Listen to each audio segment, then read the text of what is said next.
colleagues, Kate Mattingly-Lurch and Caitlin Jager, we'd like to welcome you to our celebration of international business, the 4th annual IB Week. The speakers have traveled far and wide to develop their expertise and insight that they will share with us this evening.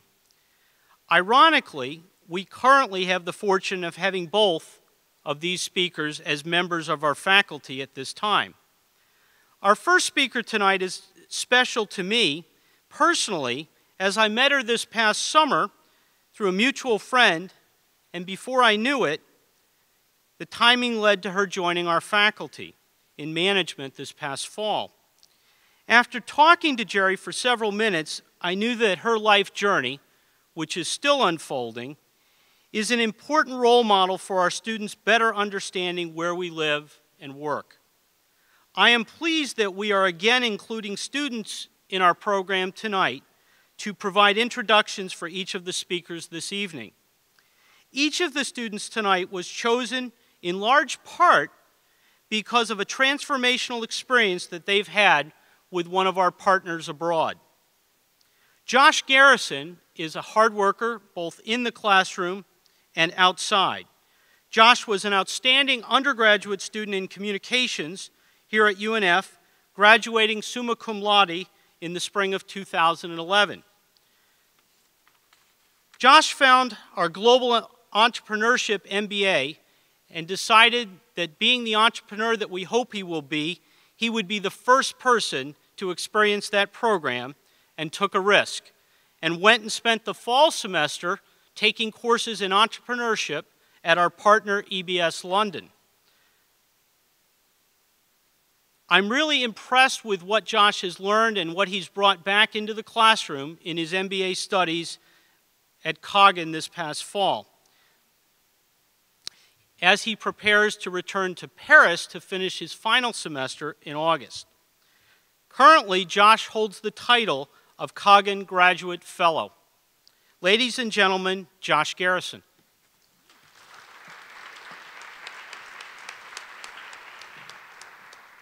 Hi, good evening. It's my great pleasure to introduce to you all Miss Gerry Blackwood.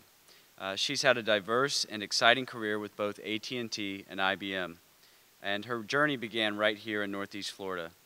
And from here, she's earned and enjoyed the great business success that so many of us aspire toward.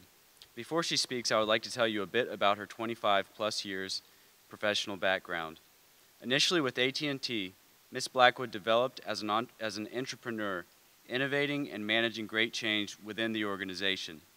Because of her aptitude for managing fast-paced and challenging endeavors, AT&T sent Ms. Blackwood to develop new ventures in Western Europe. While in Europe, IBM then approached Ms. Blackwood, again for her skills as an internal innovator. Moving forward to 2010, Ms. Blackwood retired from IBM as Vice President responsible for global outsourcing solutions. She is a highly accomplished global business executive with 25 years experience in business development and operations in the industries of telecommunications, IT, and financial services. Beyond her 8 years living and working in Europe, Ms. Blackwood has lived and worked in Australia. She has also traveled extensively throughout Asia and Southeast Asia. Today she joins us at UNF as guest lecturer and as a professor. She instructs courses in international business, project management, and human resources.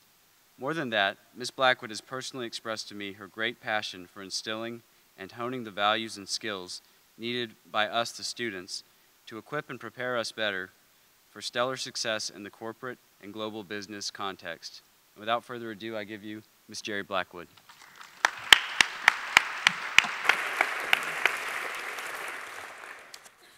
Thanks, Josh. I appreciate that very much. You know, the first thing I've got to say is I am so thrilled to see some of my students out here in the audience. That's just really special for me. And so some of you have already heard me talk about Marco Polo. Marco Polo is one of my favorite people. He was the greatest explorer probably in our entire history. And he has led the way to business models across many, many different countries. So we're going to use Marco Polo as an example of what we can do in our lives as we expand and go forth into different parts of the world. So that's why I'm using the analogy of Marco Polo. You know, he started out, and when he left from Venice, he had no road map, he had no GPS, he had no iPhone, he had no maps, he had no translators.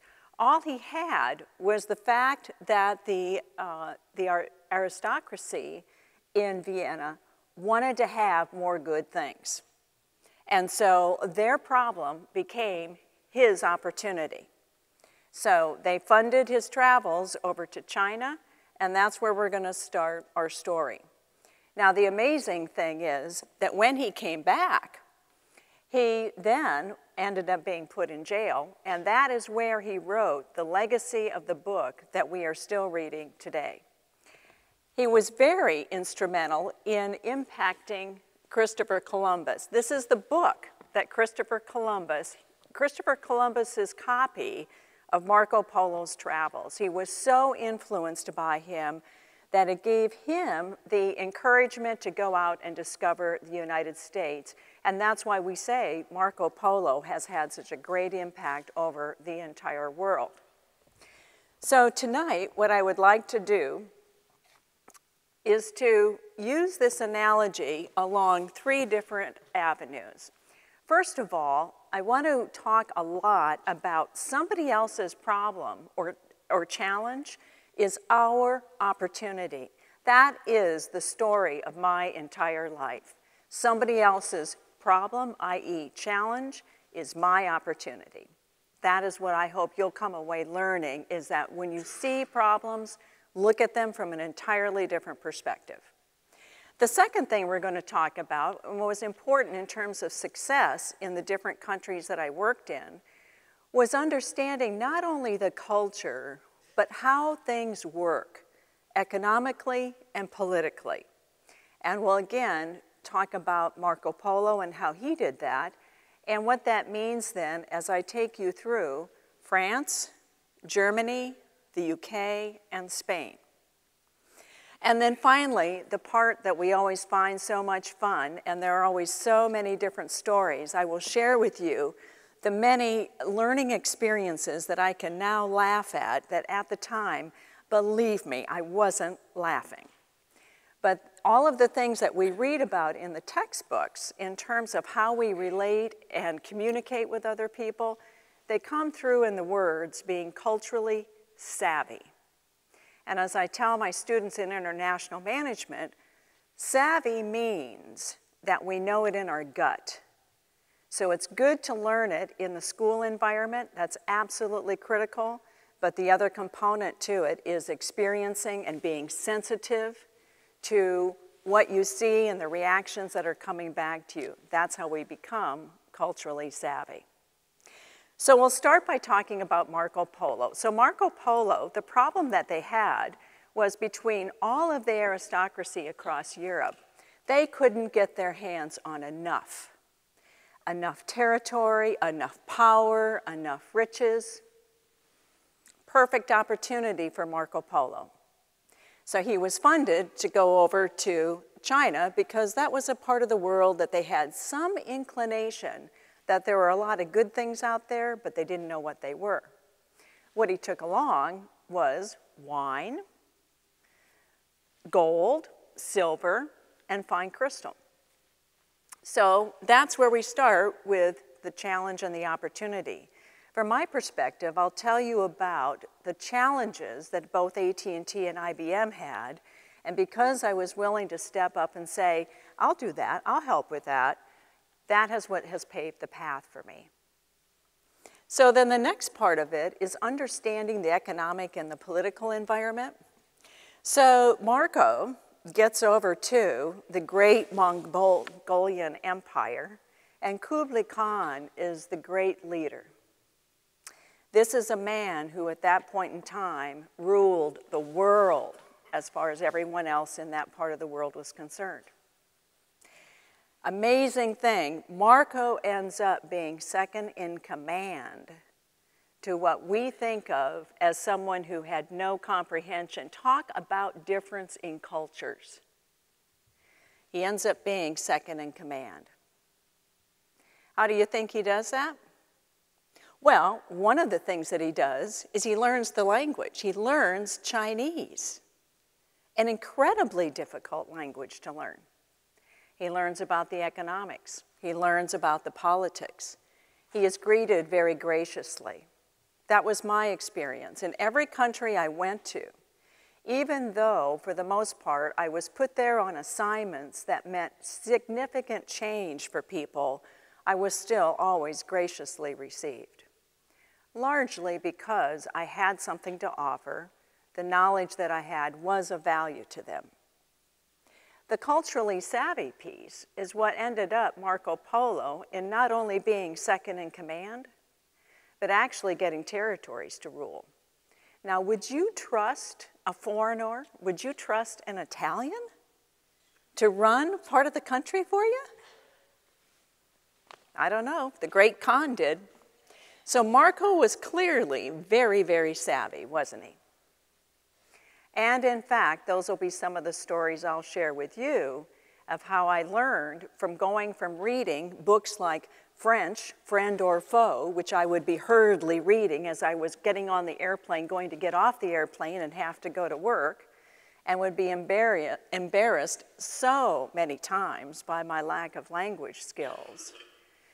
But being open and being humble enough to be corrected is what allowed me to be taught, which is essentially what's happened in my experience. I have been taught by many others throughout my entire life.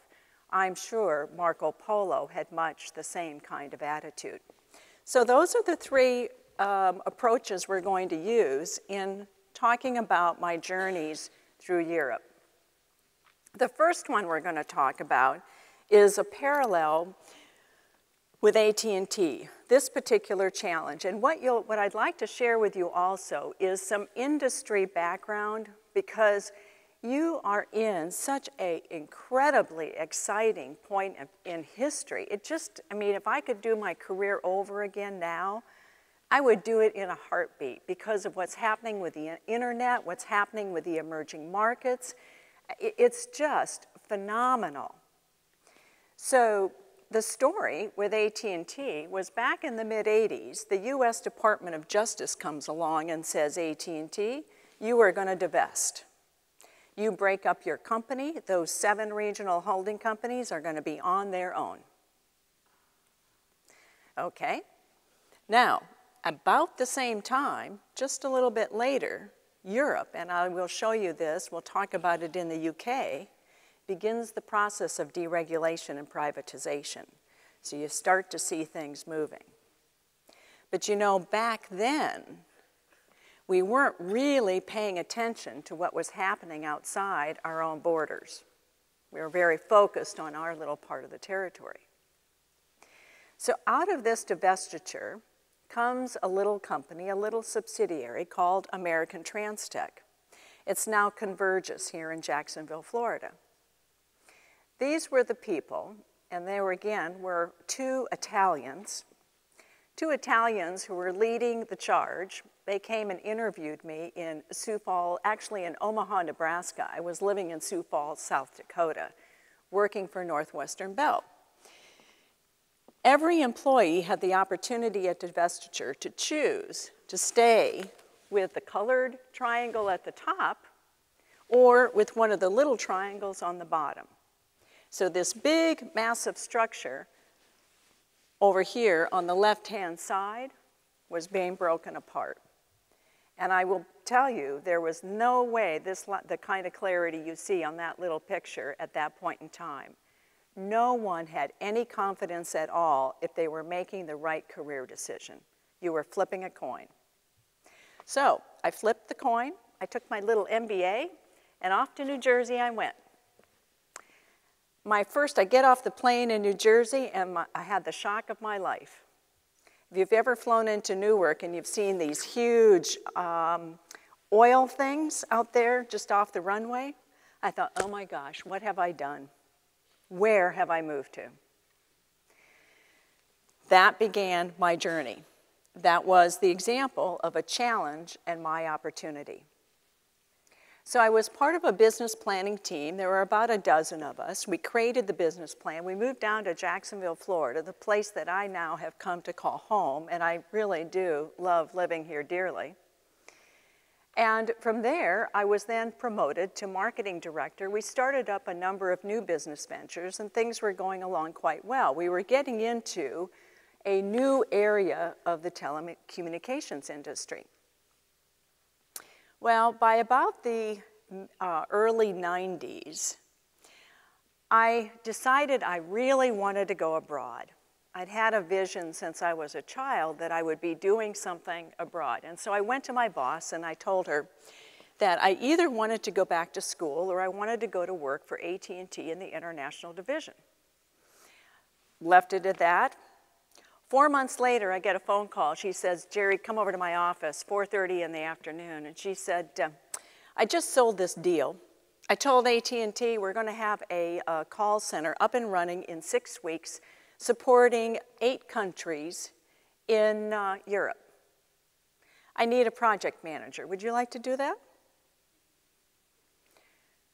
So and by the way, I had 24 hours to decide. Wouldn't want to waste any time, would we? So I came back the next morning and I said, yes, I'll do that. So off I trundle to France. That's the country that's been chosen. Again, her challenge became my opportunity. A big challenge, by the way. So from there, we go on to talking a little bit about France. France will be the first country that we explore. And actually, to give you the backdrop, I'd like to talk a little bit about the services evolution. So I don't know how many of you realize, but back in the 1950s, Ford was the first company who decided they would call their customers to see if they would like to buy a car again. The customers hadn't bought for 3 years, and so they did this thing and they called all their customers. That was the beginning of telemarketing. 20 years later, in about the 1970s, we have 800 numbers introduced. And I realize that most of you were, I think you were born by the 70s, but maybe not too much before that. So you've grown up in an era where phones are just, part of your everyday life. Well, from there began the evolution. The next thing that started to happen were new technologies. We had all sorts of intelligent call routing. We had data analytics. We got into this whole thing about customer value. That, in fact, a dissatisfied customer treated well can become the most loyal customer you could ever have. And we moved from face-to-face to telephone-based relationships. Before that time, the only way you had a relationship with a customer was face-to-face. The next thing that happened after that, going into the early 2000s, was the internet, the World Wide Web. And I can remember being in Greenock, Scotland, and our job in the call center was to figure out how we were going to train our customers to go to the web, to look up the telephone number, to go get their own information. Now, for us today, that seems so unlikely, so improbable, it's probably difficult to comprehend. But there actually was a time in history where people had no clue how to use the web. This is now leading to the internet revolution. There were more contacts on Facebook in a calendar year than we have people in the United States. That's the explosion that has happened. My entire exploration, as I call it, my entire career has been going through and being part of this service evolution, one which I can only talk about in hindsight. There were many, many years when I looked at my resume and I would go, what is it I do? I could not make heads or tails out of what was on that resume for the life of me. It looked like one disjointed kind of activity after another. And yet, now, when I look back, I can talk about it in the context of a change in technology and relationships. You have the same opportunities. You are on the beginning of the entire internet revolution. You are on the beginning of entire changes in the medical field. You are on the beginning of changes in emerging markets. There are more opportunities for you than I could even begin to name. The thing that we need to do is always just keep moving forward and look at things from a positive point of view. So that's the services evolution and what played a large part in the business opportunities that I was then a part of. So I then have to hurriedly get over to France because I've got 6 weeks to get this operation up and running. And France is a study in contrasts. The building, the very science and new age kind of looking building, is where our tiny little call center was when we started. It was in the France Telecom building. France is a country renowned for its scientists, for its engineers, for its education. Juxtaposed against that is an incredible history and culture. There are cathedrals in Europe that are the most beautiful, spectacular pieces of architecture on the planet. One of them was in Metz, France, where we started our operation. Of course, one of the key reasons that you would be going into a business like this would be the people. And so let's talk a little bit about people and labor in France. First of all, labor productivity. Now, we would probably think, in fact, I bet you one of the key stereotypes is we would say the French don't work hard at all, do they? They have all this vacation time. When I was in headquarters in Paris, I think I counted up almost 90 days. Now, of course, I couldn't take it all. So we would think that they're highly unproductive. Well, the statistics show the exact opposite. They are second in terms of productivity in Europe, and they're not that far behind the United States. So their lifestyle does not necessarily equate to low productivity. The second component of it is, as I was mentioning, education. 6% of the GDP in France goes towards education. They have some of the best business schools in all of Europe, and they have some of the best scientists, leaders, and engineers in the world. From an industry perspective, telecommunications is one of their key industries. And the reason that I was over in France was to start up AT&T's calling card service there. So it's like a prepaid card, and they were trying to enter the European market. Because if you remember, AT&T broke up, they had to go find new markets. Europe was beginning to deregulate, so there were openings. AT&T decides to go to Europe and check out those new market opportunities. That's essentially what was going on when you look at the big picture. I was part of the engine that was to help make things happen. So that gives you a bit of a perspective on the education. Some of the constraints, in fact, these were my biggest challenges and learning opportunities. The payroll taxes in France are approximately 43% of the labor cost, compared to in the US, where they might be about 5%. Even Spain and Italy, or Spain and the UK, are somewhere in between. The UK would be about 11%. The reason for that is the healthcare system, for example, the retirement systems that they have for people in France. And so that labor cost burden becomes part of trying to develop a competitive price. The other component of it, which impacts the day-to-day operation, are what we would call here the unions, but the partenaires sociaux. These are the social partners who look after the welfare from a human resource perspective of the French employees, management included. So, for example, we are constrained in terms of the kind of contracts. If you hire someone on a permanent contract, your ability to release that person is seriously impacted, even if you have a reduction in business. So just because a company loses revenues, maybe loses a big client, that doesn't give the company the opportunity to release employees. So what a lot of companies do is they hire people on short-term contracts, 12 months. Well, the partenaires sociaux also has gotten very smart about that, and you can't renew those contracts more than twice.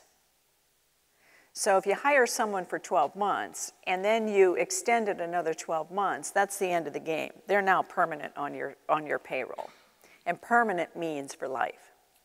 So one of the examples of my learnings was I hired this young man, Dutch, to help run the operation for me. And he was the sweetest person.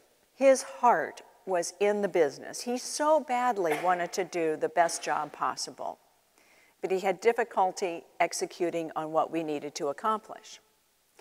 I didn't find out until about 6 months into the deal that if in fact we were not going to be able to work together and he would need to leave, if I didn't accomplish that within the remaining 6 months, I would be paying easily a year to 2 years salary for us to part company. Now, part of the problem I had was that our human resource department was not familiar with this new business we were in. I was working for the telephone company. They didn't understand the services business where volumes go up and down all the time.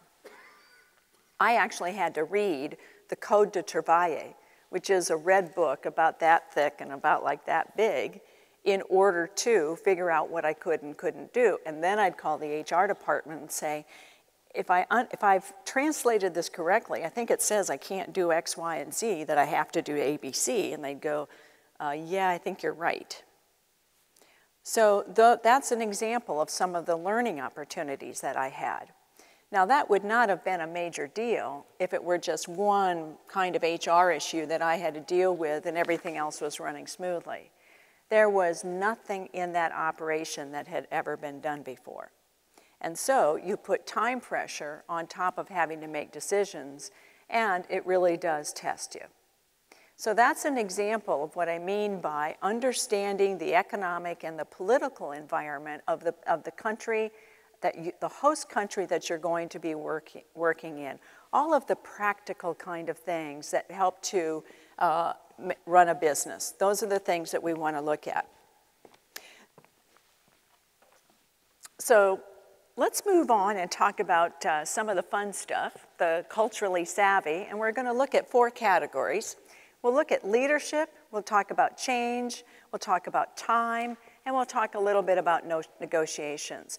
So from a leadership perspective, the French are very egalitarian. That means that they perceive us to be equals.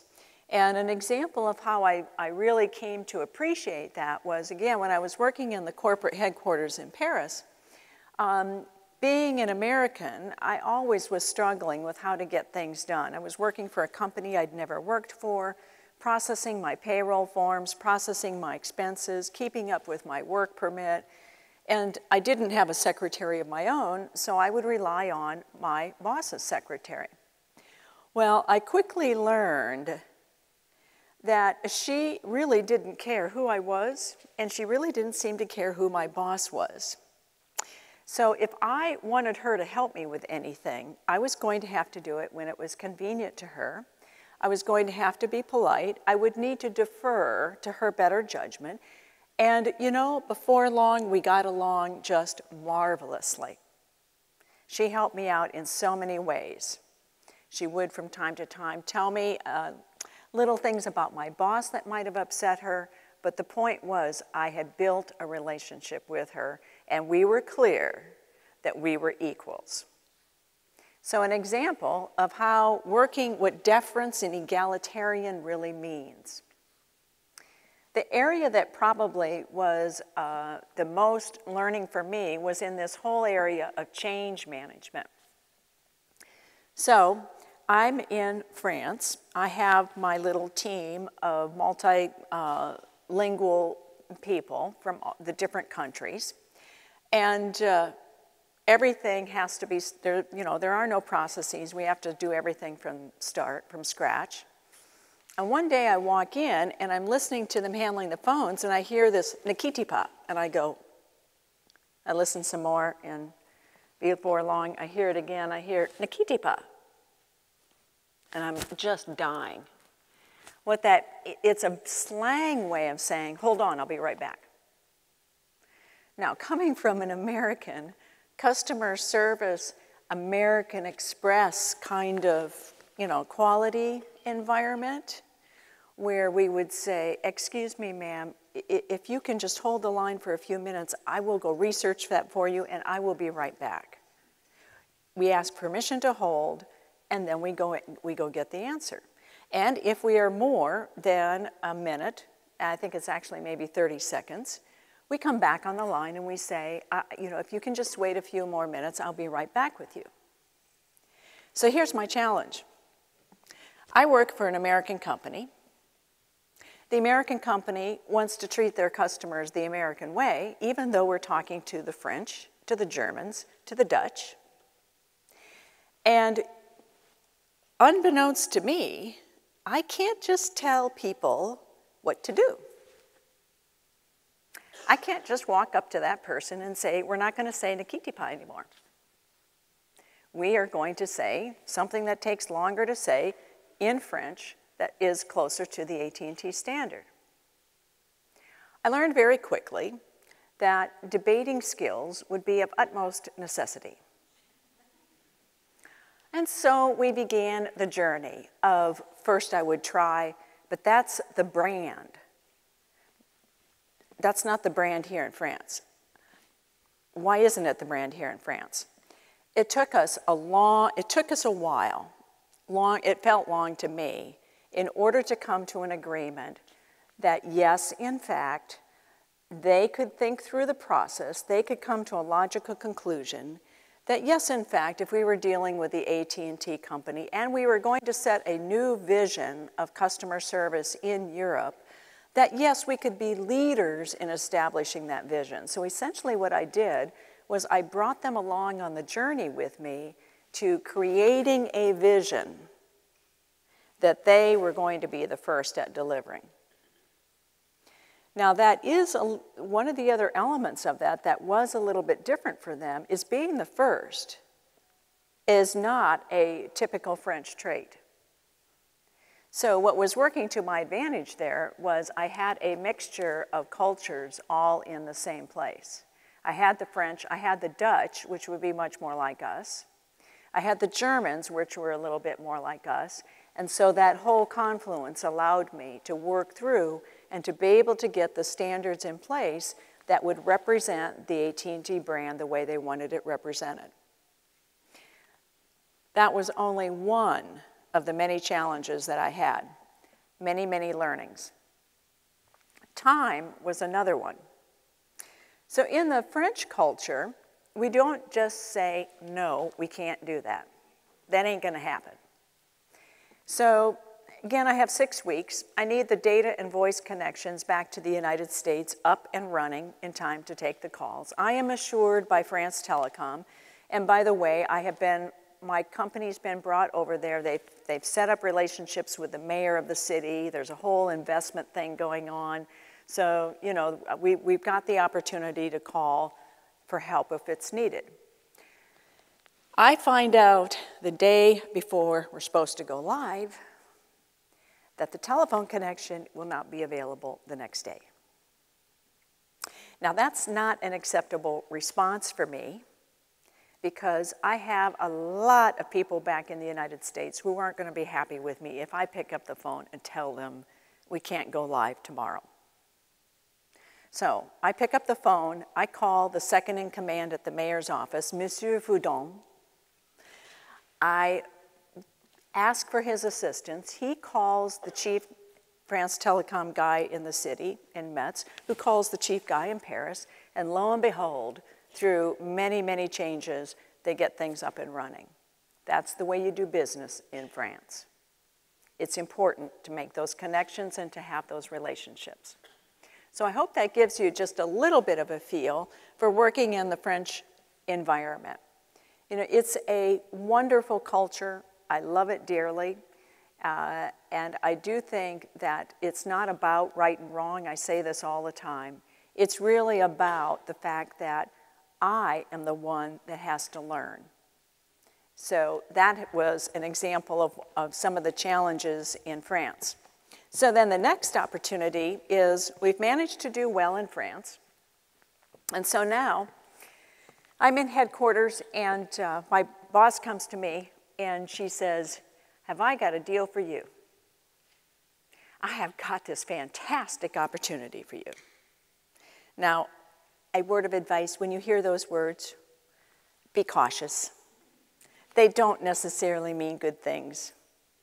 They mean hard things. So here was the hard thing. Our big German buddies were doing horribly against all of the US headquarters objectives. Now, the German executive would come into town in Paris headquarters, and he would regale you with stories of how marvelously they were doing. All these new things they were bringing into play that we should be adopting. Never mind that they were at the bottom of the pile on all of the things that were my boss's target objectives. So we had a bit of a disconnect here. So the challenge I was given was to go over to Germany and see if I could turn things around. So off I trundle to Germany. So again, that challenge for my boss becomes my opportunity. The next thing we want to look at is, let's talk a bit about the economic and the political environment. And as you can see, we've got the euro figuring prominently. We have the chancellor figuring prominently, and we have the relationship to the French figuring prominently here. As well as we have exports and technologies. Germany is the largest economy in Europe. It is a powerhouse. It is a very important economy for the overall health of Germany. And we'll talk a little bit about how that's playing out for the EU, just to give you a bit of a perspective.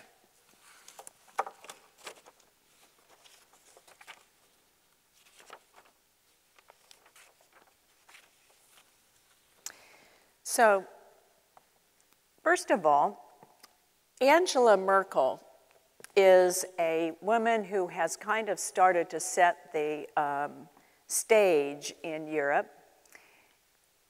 Germany is the one who has made the biggest contribution to the bailouts of Ireland, to Italy, and they may well play a key role in Spain.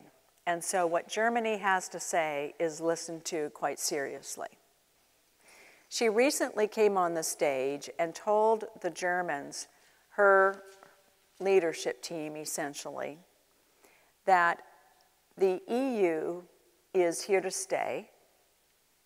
We have a lot of work we need to do. We need to get disciplined financially. And so what she is suggesting is that the European Central Bank not bail out economies that are not following according to the rules, that the justice system in Europe be given the opportunity and have authority to rule with sanctions. And so she is trying to pull in and create an environment that will create more stability within Europe. Quite a major role. Understandable when you consider that Germany has had its own challenges and been able to come through those quite well. So just like Germany is very important to the EU, Germany is very important to every multinational who does business in Europe. When I was working in Brussels and meeting with, I had a lot of friends who were working for different companies, every single one of them saw Germany as key to their success. Because just like with the mix of EU economies, we do the same thing in the business world. We take and try to get, if we can get higher performance out of Germany, we can use that to offset lower performance, and our numbers, which we usually measure on a European basis, look better overall. So that's really what we're after. The reason we want to pull Germany up more, which is what my role was in order to overcome the fact that smaller economies would never be able to generate what Germany could. Essentially, we didn't want to leave money on the table from a corporate perspective. Same thing is true from an EU perspective. So there's a lot of parallels between the EU and what multinationals experience. The other aspect of it is that they're very, very big in the service business. Bertelsmann is an example of one of the worldwide leaders in direct marketing. So they're very strong in the services industry. So they're one of the largest economies. They're a big contributor to the bailouts. They're very, very strong in technology, and they are export driven. And as you look at that little map and you see all those key towns, one of the things that they represented to AT&T was a lot of revenue. The operation that I was going over to manage was a sales operation. And so the issue was that we didn't have enough relationships with these companies that were in all of these various aspects of Germany, and that was really the key of what we were trying to overcome. So that's a bit of the background on the economic and political factors. Let's talk then about, again, the aspects of culturally savvy, kind of the fun part. So first of all, Germany is very much oriented towards rules and regulations. They're a very structured group of people. And as an American, and also just my own personality, it was very comfortable to be in that kind of environment from one perspective, in the context that there was a bit more structure. The other thing that we'll see come up as we talk about negotiations that also probably made it a little bit more comfortable was the fact that the Germans tend to be very direct. I'm pretty direct. So there were no bones between us. We were pretty much communicating. Now, the challenge was with me, they were always telling me, no, we can't do that. You know, that's not possible here. But at least I understood and knew right away off the bat where they stood. With the French, what I had to learn was to look at all of the other signals. So that's a major difference when we try to become culturally savvy. I also found that there was a higher degree of formality. In fact, when we would go to headquarters in Germany, it felt a lot like the IBM headquarters in Armonk, a very quiet, staid environment. The next part of it, which was the change. So here's what I was to accomplish. My objective was to consolidate all of the telecommunication systems and have it come through one location, to double the telesales revenue, and to get the customer satisfaction numbers to at least the target, if not better than that. So and the Germans aren't exactly real excited about change because they have something, again, called the Work Council. And it's totally understandable because if you think about their life from the time they are children, school is very, very serious for them. From an early age, the school that children go to can impact their entire life. So doing well at school all the way through has a major impact on them. Then, from there, getting into the right secondary schools is important to them. So you have to pass a lot of tests just to even get to that level. And then if you don't do well in your secondary and higher education, it impacts where you end up in terms of the companies that you will even be asked to join. So there's a lot at stake for them. And that, I think, is one of the reasons that we see rules and regulations being a key part of the way they live. So, of course, the change effort starts out with the, no, we can't do that. So I spend a lot of time learning and understanding. And I always, in any country I go to, I would try to find somebody, even if they worked for me, who would be willing to be kind of a tell me the truth person and educate me on how to approach the situations I'd be in. So I hire an outside productivity consultant because I'm kind of wondering about, I go into the center and I don't always see a lot of people at their desk. And that seems a little strange. And I don't see the normal kind of call center desk, and I don't see anybody wearing headsets. Now, we wear headsets with our iPhones all the time. So even, as people, that's not abnormal.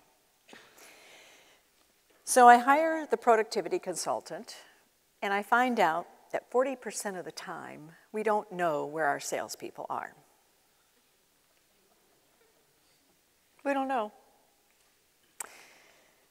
The managers have no idea. So I start to frequent the coffee room. I find them there. And then, of course, I find out that they had to go to another department on the other side of the building to resolve an issue.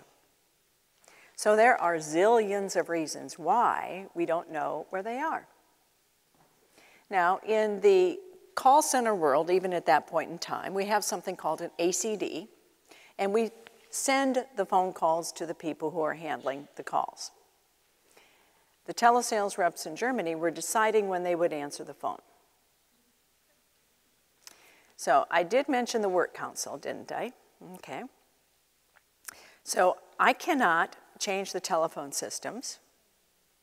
I cannot change the job. I cannot change the targets. I cannot change the process. I cannot change anything without the work council approving it, because anything I do, including in the coffee room, impacts the people. So I go through a very long series of negotiations. I am the only one that is meeting with the work council every week. I don't speak German, so I have one of my managers go with me. Only one person on the work council speaks a little bit of German, and you can imagine they're not really too fond of me. I am a woman. I am an American. I don't speak German. What am I doing here? So, through a long series of negotiations, discussions, we finally get to an agreement where I can have the telesales reps wear headsets. I can use reports as long as you cannot see the names, and I can do most of what I need to do. So, the first day that we're all wearing our headsets, it isn't long. In fact, I don't think it's more than a couple hours, and there are people in my boss's office streaming in. They are mad as can be. I have the work council in there, I have the telesales reps in there, I have the managers in there, and that goes on for about a week. So my boss finally calls me in, who had been so gracious to accept me into his organization. And he says, Gerry, are you really, don't you think you've taken this too far? I mean, really now. So I rely on an old adage, the 21-day rule of changing a habit. It's supposed to help like when you quit smoking, so I figure, why not? 21 days. Give me 21 days. Just let's see if we can hang in there for 21 days. So I, of course, am praying about this constantly. I am listening to anyone who wants to talk to me, and man, I am blessed, but within around the 21-day mark, the noise goes away. were wearing headsets. I went through that time and time and time again. That was the change process that I had to go through in Germany. When we got done, we had doubled sales revenues. We had better customer satisfaction than anywhere else in Europe. We were getting the best results on all of our audits, and the most important thing to me was the management team was proud of themselves. They owned it. It was their business because I would be going away. That led to a very interesting kind of side experience, and that was that I know what it's like firsthand to be laid off. I know what it's like to have someone come in and tell you, we're shutting down your operation. That was probably an important experience for me because I've been in the outsourcing business for many years. So true to form, the way it was done in Germany, AT&T had decided that they were going to consolidate the customer service into Scotland, and they were going to consolidate sales into Dublin. It would save them, it was probably a 35–40% savings across millions of dollars. It was huge. It was a big, big number. So there was a Swiss project manager, and the Swiss are really direct and to the point. And so they call us all in, we're all sitting there, and of course we all see the numbers and we're going, that number's not right, that number's, forget it. You don't get to discuss anything. You just go back and you implement. You get ready to move your business to either Scotland or to Greenock. So I had the learning opportunity of seeing what it meant to people in their lives, to working directly with each of the members of my team to help find them other jobs. And at the same time, I also realized, truthfully, there was no one looking out for me. That's just the way it was. So I picked up the phone, and I think that's another lesson. We never wait for somebody else to figure it out for us. That's not a good strategy. So I picked up the phone and I called the guy who was in charge of all this and I said, can I put my name in the hat? And lo and behold, I was given the opportunity to start up the operation in Scotland. So I was promoted again, moved over to Scotland to start my next series of opportunities. So I think I've pretty much given you a flavor for Germany. And again, I just want to keep emphasizing that it is all about putting ourselves into the culture and operating the way that culture operates. That is our goal. We're not trying to change them. It's about us adapting to them. So the next place we're off to then is the UK. UK is a phenomenal story in terms of going from an industrialized country to privatization. UK was the first country to be industrialized, so they have had a long history of being leaders. Under Margaret Thatcher, and if you remember I was talking about AT&T and the breakup in about the mid-80s, that's about the same time in '86 when Margaret Thatcher was very active in the UK. As a result of her work and leadership to privatize and deregulate and put in place an entrepreneurial commercial kind of ethos into that country, London is the largest financial capital and one of the leaders in the world. One of the other people that since that time has been very impactful, and I wanted to just make sure that I put his name out there, is Richard Branson, Sir Richard Branson. Richard Branson was dyslexic, had just normal parents who had been attorneys. He, at 17, had started a little radio shop in the crypt, which is the basement where they have the stone tombs of a church. That's where he started his little radio business. He now owns a brand that is 400 companies big. And Richard Branson moved customer service up to an echelon it had never been seen before. Flying on a Virgin Airways when they first came out was an experience unparalleled. And the really crazy thing about it was at prices that were affordable. The man has been a genius. Those are the kinds of talents that have been out there. And again, the reason that I mention it is because it's just normal people like you and I who are doing these incredible things. So that's a bit of the story or the economic and political aspects of the UK. The culture, and just moving on, the culture, from a leadership perspective, my biggest learning, they're very collaborative. My biggest learning was they're also very witty. And I have not been always very good at understanding humor. I certainly don't get sarcasm. I have a real hard time with it. I just, the first thing that comes to my mind is whatever you said. And so Clive, one of the guys that worked for me, just had this incredible, witty British sense of humor.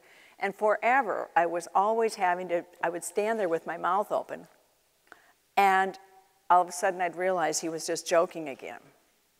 So one of my biggest learnings from a leadership perspective was trying to figure out when people were really serious about what they were saying and when they were making a joke. The change effort in the UK was really interesting because it mirrored what we call today empowered teams. Everybody needed to be part of the decision. And so here I was starting up a 14-country operation. In 9 months, I had 400 people to hire. I had 40 managers to hire from all these different countries, so we had a lot to get done. We had lots of cultures interacting, and so we were, again, trying to figure out together what our standards would be. And so rather than, of course, what I had to start with was the thought that I'd have 14 ways of doing everything. That's what people thought we were going to do, 14 ways of doing things. That probably wasn't going to work very well. So our biggest challenge was getting us all together and finding ways, once again, where we could come to agreement on standards that could be deployed. And why would we do that? And we're not Europe, we're an individual country. You can't do that. You can't do that here. All of those things, but it's a very empowered group of people. Another example then of how that kind of played out was when we were trying to set up the telecommunication systems. There were no connections between these countries. Between Austria and the UK, we were losing 40% of our calls and we didn't even know it. We just thought the volume was low. And then pretty soon they would start complaining. It took us 9 months with executives from 4 different companies to try to figure out, because this had never been done before in terms of linking technology. So once again, the challenge becomes, how do you get people to work together so that they're not pointing fingers at each other, because that's exactly where people want to go, to being open about it doesn't matter. It really doesn't matter. All that matters is we want to try to solve the problem. So those were some of the learnings in terms of making change happen in the UK environment. The time management was very similar to our perspective on time. And from a negotiating perspective, again, they are more indirect. They're a in that sense, they have a very witty sense of humor, but they're not very direct when they have bad news to be delivered. So Germany was probably the only culture that I worked in that I felt they could be direct about bad news. Bad news always had to be handled differently. And so one of the chief things that I needed to learn everywhere I went was, how did I create an environment so that people could tell me what I needed to know, because otherwise I would be in the dark. So helping to create that environment was key to success. And so finally, after having been in the UK, I'll tell you just a little bit about Spain. I was in Spain for a 9-month project that we had, and I really think Spain's in a very challenging situation, because if you think about it, in the 1600s, Spain was a world power. They were renowned the world over. And in the 1900s, between the 1940 and 1970, they were ruled by a dictatorship.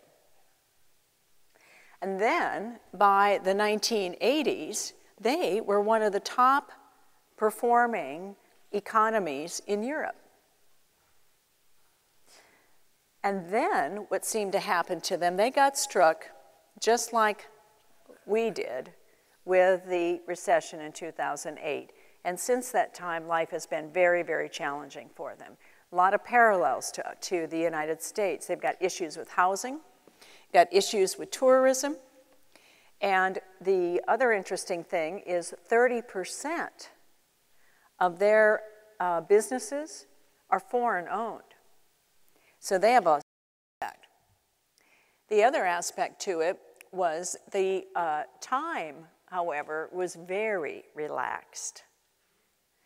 So there's definitely a different clock that they operate under, and the only way to deal with that is to change, again, your approach to time and to build in whatever's going to be appropriate. Don't set yourself up to try to achieve U.S. headquarter objectives when, in fact, the ability to do that is going to be severely limited. Make sure that you go in with the ability to negotiate on both sides, so everybody has their eyes open. And then finally, in terms of the negotiating, as I said, I found it to be a fairly indirect approach. So one of the most important things that I learned from an indirect perspective is that I had to learn to read more than just somebody's words. And so I would study, and I have learned that I look for the body language, I look for the movements of the head, I look for what people really do, I try to watch to see how people are interacting amongst themselves, either in the meeting or out of the meeting. In Germany, for example, we would be around the management team, and that we would have to use English. And my boss every so often would go say, Gerry, we just need to talk about this in German. Is that okay? I knew exactly what they thought. You could see it on their faces. You could see it because they would get, you could see if they were for or against. It all played out in front of you. So different from, I think, us as Americans, who we tend to kind of just read on people on a very limited level. We need to read people from a much broader perspective when we're in the international environment. So I think that was another aspect to the negotiations. So those are the 4 countries. We started with France, Germany, the UK, and Spain. And to wrap up the journey, following again Marco Polo, my favorite, ride the wave of the new models. I mean, you guys are so lucky. There are so many out there. It is incredibly exciting. Ride that wave. Understand the labor-related dynamics, because I think as we continue to move from manufacturing into services and into technology, people are what make things happen. As well as keep a global view. Right now, we're in a really unusual time when the developing economies, or where the growth is, and the developed economies, like the US, Europe, and Japan, are on a little bit slower pace at the moment. Keep the big picture in mind. And then finally, in terms of leadership and being culturally savvy, understand change and the propensity to change, because for more than likely, because change is just going to be a big part of our life, that will be a key to your success. To understand within the culture you're going to be operating how to best accomplish change. And finally, something I think we can never be finished with is building negotiating skills. Those are critical. So I hope that you are energized and that for anything else you at least believe that anything you want to do, you can do. Thank you.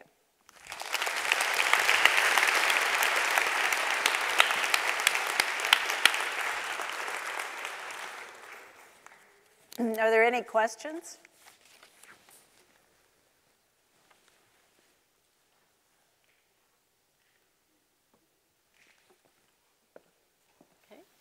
Gerry, thank you. I think the timing's actually good. We kind of have to stay on schedule. I know some of the students are going to have to go to a class back in the business school.